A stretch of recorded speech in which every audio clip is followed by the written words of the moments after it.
Kemiskinan itu masalah yang rumit, bukan cuma soal kurang uang. Bank Dunia bilang, orang miskin itu yang hidupnya cuma kurang dari $2 sehari. Ini ukuran kemiskinan ekstrem. Tapi kemiskinan lebih luas dari itu. BPS punya ukuran sendiri.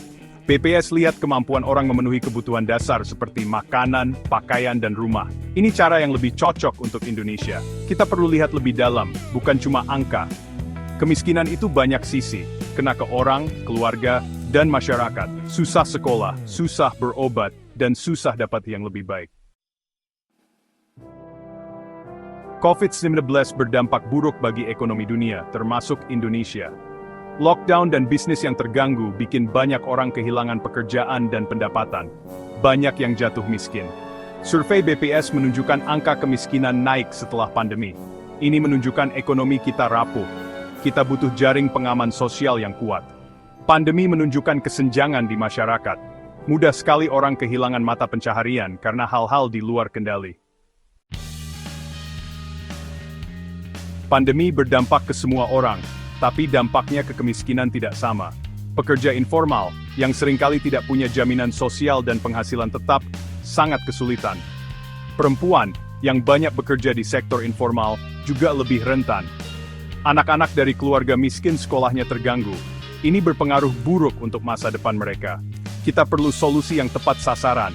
Harus sesuai kebutuhan tiap kelompok agar tidak ada yang tertinggal. Islam punya cara lengkap untuk mengatasi kemiskinan. Islam ajarkan keadilan sosial dan kasih sayang. Al-Quran dan ajaran Nabi Muhammad SAW menekankan pentingnya membantu fakir miskin. Al-Ghazali, seorang cendekiawan Islam, menyebutkan 5 tujuan hukum Islam. Salah satunya menjaga harta. Ini menunjukkan pentingnya kesejahteraan ekonomi dalam Islam. Islam mengajarkan pembagian harta yang adil. Harta itu titipan dari Tuhan, harus dipakai untuk kebaikan masyarakat. Zakat, salah satu rukun Islam, adalah kewajiban beramal. Muslim yang mampu harus berbagi sebagian hartanya kepada yang membutuhkan. Zakat bukan cuma transaksi keuangan. Zakat itu ibadah yang menumbuhkan rasa empati dan solidaritas.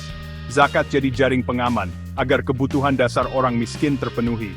Zakat memberdayakan, memberi mereka jalan untuk hidup lebih baik. Zakat bantu putuskan rantai kemiskinan dengan memberi kesempatan untuk sekolah, berobat, dan mandiri secara ekonomi.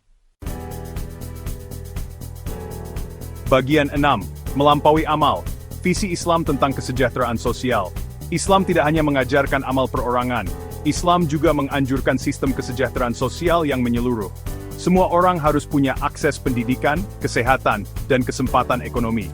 Islam menganjurkan wakaf, yaitu sumbangan untuk kebaikan bersama.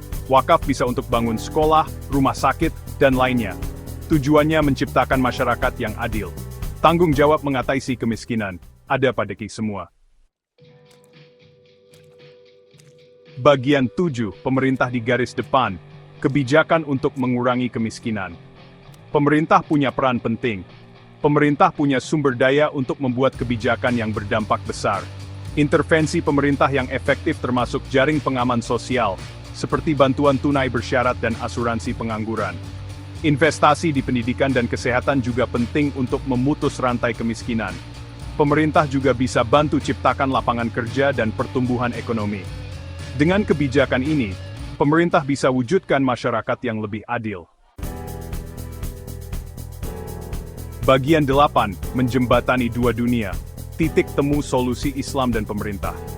Solusi Islam dan pemerintah untuk mengatasi kemiskinan berasal dari sumber berbeda, tapi tujuannya sama. Sama-sama ingin membantu yang kurang beruntung dan menciptakan masyarakat yang lebih adil dan penuh kasih. Ada banyak titik temu. Pemerintah bisa gunakan prinsip zakat dan wakaf untuk perkuat program sosial. Pemerintah bisa bekerja sama dengan lembaga Islam untuk melayani masyarakat. Dengan bekerja sama, pemerintah dan organisasi Islam bisa atasi kemiskinan secara lebih efektif dan berkelanjutan. Bagian 9.